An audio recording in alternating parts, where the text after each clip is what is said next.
ಯಾಕೆ ಹಾಗೆ ನೋಡ್ತಿದ್ದೀರಾ? ತುಂಬಾ ಜನ ಇದ್ದಾರೆ, ಯಾರಾದ್ರೂ ನೋಡಿದ್ರೆ ಏನ್ ಅನ್ಕೊಳ್ತಾರೆ? ಇಷ್ಟು ಚೆನ್ನಾಗಿ ರೆಡಿಯಾಗಿ ಬಂದಿರೋದು ನಿನ್ ತಪ್ಪು.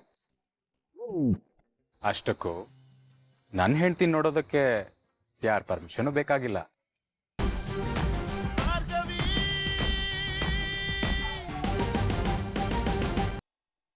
ಜೆಪಿ, ಇಷ್ಟೊತ್ತಾದ್ರೂ ಶಕ್ತಿ ಅಣ್ಣ ಮನೆ ಕಡೆಯವ್ರು ಬಂದೇ ಇಲ್ವಲ್ಲ?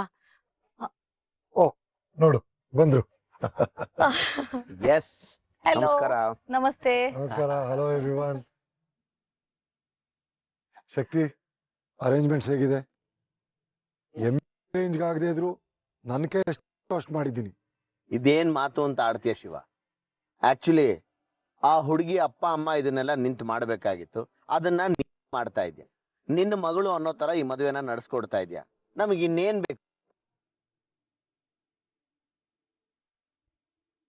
ಹೇ, ಇದು ಕಾಟಾಚಾರಕ್ಕೋಸ್ಕರ ನಿಭಾಯಿಸ್ತಿರೋ ಜವಾಬ್ದಾರಿ ಅಲ್ಲ, ನಿನಗೋಸ್ಕರ, ನಮ್ಮ ಗೆಳೆತನಕ್ಕೋಸ್ಕರ ನಾನೇ ಇಷ್ಟಪಟ್ಟು ಮಾಡಿಸ್ತಿರೋ ಮದುವೆ. ಈ ಮೊದಲು ಕೆಲವು ವಿಷಯದಿಂದ ಕೆಲವು ತಪ್ಪುಗಳಾಗಿವೆ,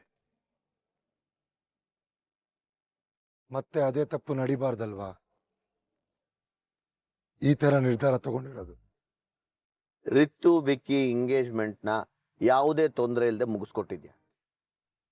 ಈ ಮದುವೆ ಹೊಂದ್ಕೊಂಡಾಗಾದ್ರೆ ಖಂಡಿತ ನಡೆಯುತ್ತೆ ಶಕ್ತಿ. ನಿನ್ನ ಹತ್ರ ಏನೋ ಮಾತಾಡ್ಬೇಕು, ಒಂದು ನಿಮಿಷ.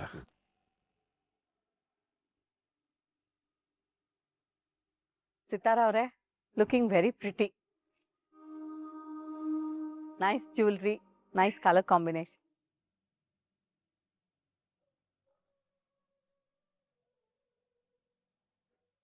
ಯಾಕೆ ಸ್ವಲ್ಪ ಆತಂಕದಲ್ಲಿರೋ ಹಾಗಿದ್ದೀರಾ? ಏನಾಯ್ತು? ಮದ್ವೆಗೆ ಯಾವ ತೊಂದ್ರೆನೂ ಆಗೋದಿಲ್ಲ ಅಲ್ವಾ? ಯಾಕೆ ಹೀಗಂತಿದ್ದೀರಾ? ಎಲ್ಲಾನು ಚೆನ್ನಾಗಿ ನಡೀತಾ ಇದೆಯಲ್ಲ. ಅರ್ಜೆಂಟ್ ಅಲ್ಲಿ ಪಾರ್ಟಿಗೆ ಜಾಸ್ತಿ ಜನನ ನಾವು ಇನ್ವೈಟ್ ಮಾಡೋದಕ್ಕಾಗ್ಲಿಲ್ಲ ಸಿತಾರಾ ಅವ್ರೆ. ನೀವು ಅದಕ್ಕೋಸ್ಕರ ಬೇಜಾರು ಮಾಡ್ಕೊಳ್ಬೇಡಿ. ಅಯ್ಯಯ್ಯೋ, ಹಾಗಲ್ಲ, ಮದ್ವೆ ನಡೆಯುತ್ತೆ ಅಲ್ವಾ ಅಂತ ಕೇಳ್ತಾ ಇದ್ದೀನಿ. ಮೊದ್ಲೇ ನನ್ನ ಮಗಳ ಮದ್ವೆ ನಿಂತು ಹೋಗಿರೋ ದುಃಖದಲ್ಲಿದ್ದೀವಿ. ಈಗ ಆ ಭಾರ್ಗವಿ ನಿಮ್ಮನ್ಲೇ ಇದ್ದಾಳೆ. ಅವರಿಂದ ವಿಕ್ಕಿ ರಿತು ಮದ್ವೆಗೆ ತೊಂದರೆ ಆಗ್ಬಿಟ್ರೆ ಅಂತ ಭಯ ಆಗ್ತಾ ಇದೆ.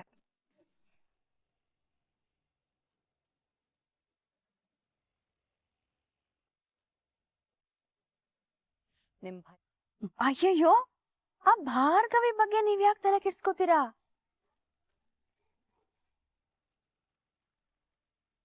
ಅವಳೀಗ ಭಾರ್ಗವಿ LLB ಅಲ್ಲ, ನಮ್ಮನೆ ಕೆಲಸದವಳು. ಅವಳಿಂದ ಈ ಮದ್ವೆಗೆ ಯಾವ ತೊಂದ್ರೆನೂ ಆಗ್ಬಾರ್ದು. ಕೋರ್ಟು ಕಚೇರಿ ಕೆಲ್ಸ ಎಲ್ಲ ಬಿಡ್ಸಿ ಮನೇಲಿ ಕೂರ್ಸಿದೀವಿ. ಹಾಗಿದ್ರೆ ಪರವಾಗಿಲ್ಲ. ಒಟ್ನಲ್ಲಿ ನನ್ನ ಮಗನ ಜೀವನ ಚೆನ್ನಾಗಾದ್ರೆ ಸಾಕು. ನೀವೇನು ಚಿಂತೆ ಮಾಡಬೇಡಿ, ಎಲ್ಲಾ ಸಮಸ್ಯೆಗಳು ಮುಗ್ದೋಯ್ತು. ವಿಕ್ಕಿ ರಿತು ಸುಖವಾಗಿ ಸಂತೋಷವಾಗಿರ್ತಾರೆ. ಹೌದೌದು, ಇನ್ನೀ ಮದ್ವೆ ತಡಿಯಕ್ಕೆ ಯಾರು ಬರಲ್ಲ. ನೀವ್ ಆರಾಮಾಗಿರಿ. ಏನಪ್ಪ ಅರ್ಜುನ್, ಮದ್ವೆ ಮಾಡ್ಕೊಂಬಿಟ್ಟೆ ಅಂತ ನಮ್ಗೆ ಹೇಳಲೇ ಇಲ್ಲ. ಸಾರಿ, ಅರ್ಜೆಂಟ್ ಅಲ್ಲಿ ಆಗೋಯ್ತು. ಎಲ್ಲಪ್ಪ ನೀನ್ ಹೆಂಡ್ತಿ?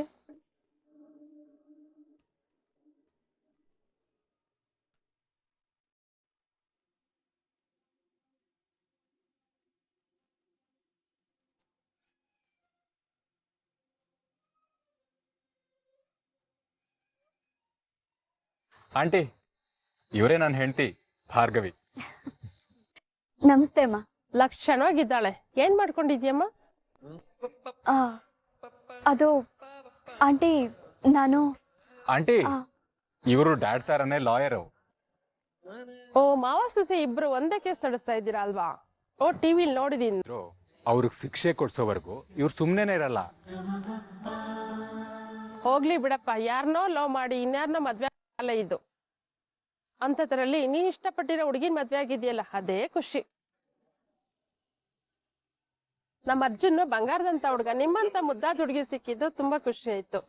ಥ್ಯಾಂಕ್ ಯು ಮಾ. ಆಂಟಿ ಇನ್ನೇನ್ ಪಾರ್ಟಿ ಶುರು ಆಗತ್ತೆ, ಹೊರಡಿ. Thank you.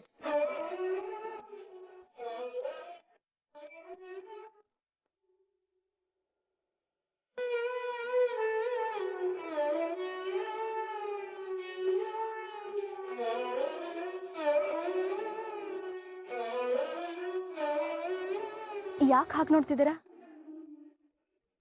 ತುಂಬಾ ಜನ ಇದ್ದಾರೆ, ಯಾರಾದ್ರೂ ನೋಡಿದ್ರೆ ಏನ್ ಅನ್ಕೊಳ್ತಾರೆ? ಇಷ್ಟು ಚೆನ್ನಾಗಿ ರೆಡಿಯಾಗಿ ಬಂದಿರೋದು ನಿನ್ ತಪ್ಪು. ಅಷ್ಟಕ್ಕೂ ನನ್ನ ಹೆಂಡತಿ ನೋಡೋದಕ್ಕೆ ಯಾರ ಪರ್ಮಿಷನು ಬೇಕಾಗಿಲ್ಲ. ಹೆಂಡತಿ ಇಷ್ಟು ಚೆನ್ನಾಗಿ ರೆಡಿ ಆದಾಗ ಹೊಗಳಿಲ್ಲ ಅಂತಂದ್ರೆ ಗಂಡ ಅನ್ನೋ ಪದಕ್ಕೆ ಅರ್ಥ ಇರಲ್ಲ. ನೀವಿಷ್ಟು ಚೆನ್ನಾಗಿ ರೆಡಿಯಾಗಿ ಬಂದು ಆಗ್ಬೇಕಾಗಿರೋ ಕೆಲ್ಸನೆಲ್ಲ ಹೆಂಗ್ರಿ? ನಿಮ್ಮನ್ನ ಹೀಗೇ ನೋಡ್ತಾ ಇರ್ಬೇಕು, ನಿಮ್ಮ ಜೊತೆ ಮತ್ತೆ ಮತ್ತೆ ಪ್ರೀತಿಲ್ ಬೀಳ್ಬೇಕು ಅಂತ ಅನ್ಸ್ತಾ ಇದೆ. ಅಯ್ಯೋ ಕೃಷ್ಣ ಪರಮಾತ್ಮ, ಆಗ್ಬೇಕಾಗಿರೋ ಕೆಲ್ಸ ನೋಡಿ. ನಾನು ಕೃಷ್ಣ ಅಲ್ಲ, ರಾಮ. ಆಂಟಿ ಹೇಳದ್ ಕೇಳಿಸ್ಕೊಂಡ್ರಲ್ಲ, ಯಾರನ್ನೋ ಪ್ರೀತಿಸಿ ಇನ್ಯಾರನ್ನೋ ಮದುವೆ ಆಗೋ ಈ ಕಾಲದಲ್ಲಿ ನಾನು ಶ್ರೀರಾಮಚಂದ್ರನ್ ತರ ಪ್ರೀತಿಸಿದ ಹುಡುಗಿನೇ ಮದುವೆ ಆಗಿದೆ. ಆದಷ್ಟು ಬೇಗ ನಿನ್ನ ಗಂಡನೇ ಅವನ ಕೈಯಾರೆ ನಿನ್ನ ಆಚೆ ದಬ್ಬೇಕು. ಹಾಗೆ ನಾನ್ ಮಾಡ್ತೀನಿ. ಶ್ರೀರಾಮಚಂದ್ರನ್ ಥರ ನನ್ನ ವನವಾಸಕ್ಕೂ ಕಳಿಸ್ಬಿಡ್ತೀರಾ? ಅಯ್ಯ, ಅದು ರಾಮಾಯಣಕ್ಕೆ ಮಾತ್ರ ಸೀಮಿತ. ಅಷ್ಟಕ್ಕೂ ಅಂತ ಪರಿಸ್ಥಿತಿ ಬಂದ್ರೆ ಹೇಗೆ ರಾಮ ಜೊತೆ ಸೀತೆ ವನವಾಸಕ್ಕೆ ಹೋದ್ರೋ ಹಾಗೆ ನನ್ ಸೀತೆ ಜೊತೆ ಈ ರಾಮನು ಬರ್ತಾನೆ.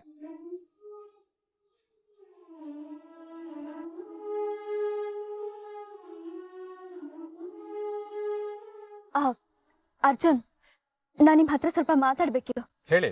ಅರ್ಜುನ್, ಬಂದೆ. ಹೆಂಡತಿ, ಆಮೇಲೆ ಸಿಗ್ತೀನಿ.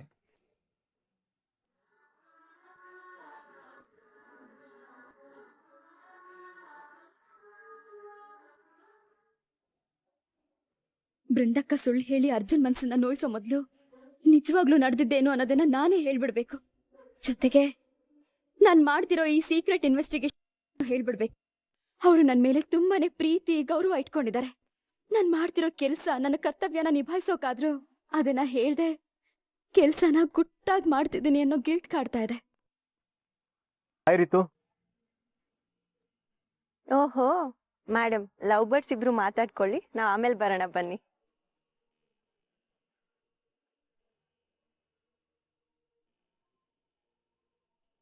ವಿಕ್ಕಿ, ಇಲ್ಲಿ ನೋಡು, ಇದ್ರಲ್ಲಿ ನಿನ್ನ ಹೆಸರು ಎಲ್ಲಿದೆ ಅಂತ ಹುಡ್ಕೊಂಡು ನೋಡೋಣ. ಇಲ್ಲಿ. Wow Ritu, you are looking beautiful. ನಿನ್ ಮುಖದಲ್ಲಿ ಇಷ್ಟು ಖುಷಿನ ನೋಡೋದೇ ಒಂದು ಚಂದ.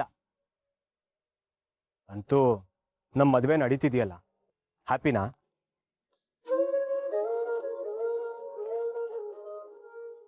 ವಿಕ್ಕಿ, ಈ ಪ್ರೆಗ್ನೆನ್ಸಿ ವಿಚಾರದಲ್ಲಿ ಮನೇಲಿ ಅಪ್ಪ ಅಮ್ಮ ಇಬ್ಬರ ಹತ್ರನೂ ಸಿಗಾಕೊಂತಿದ್ದೆ ಕಣೋ.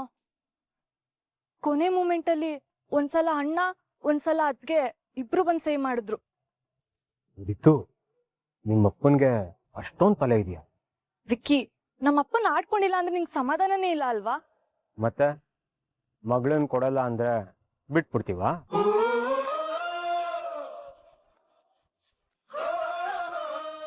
ಏನು ಜೋಡಿ ಹಕ್ಕಿಗಳೆರಡು ಪಿಲಿ ಅಂತಿವೆ? ಏನಿಲ್ಲ, ಅದ್ಕೆ ಮದ್ವೆ ಬಗ್ಗೆ ಮಾತಾಡ್ತಿದ್ವಿ. ಮದ್ವೆ ಬಗ್ಗೆನಾ ಅಥವಾ ಮದ್ವೆ ಕಾರಣ ಆಗಿರೋ ಪ್ರೆಗ್ನೆನ್ಸಿ ಬಗ್ಗೆನಾ?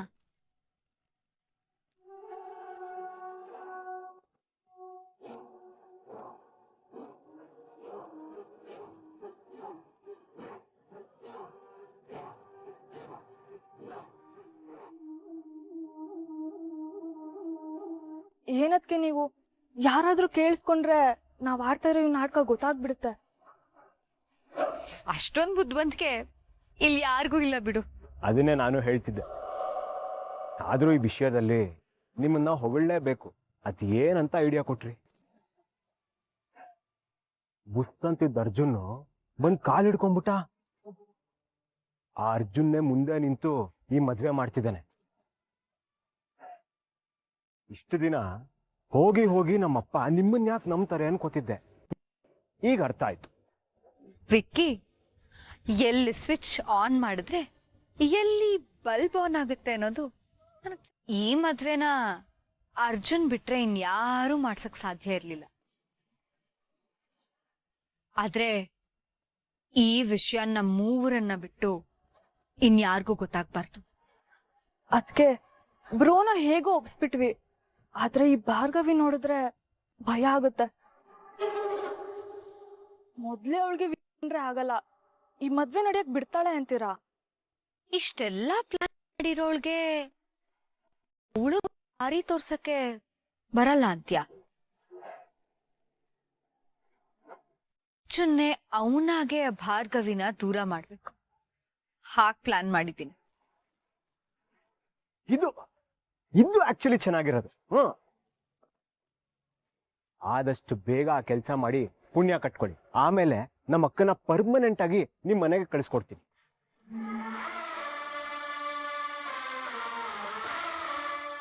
ಋತು, ಅರ್ಜುನ್ ಬರ್ತಿದ್ದಾನೆ. ನಾನು ಹೇಳಿದ್ದೆಲ್ಲ ನೆನಪಿದೆ ಅಲ್ವಾ? ಇಬ್ರು ನೀಟಾಗಿ ಮ್ಯಾನೇಜ್ ಮಾಡಿ. ಹುಷಾರು.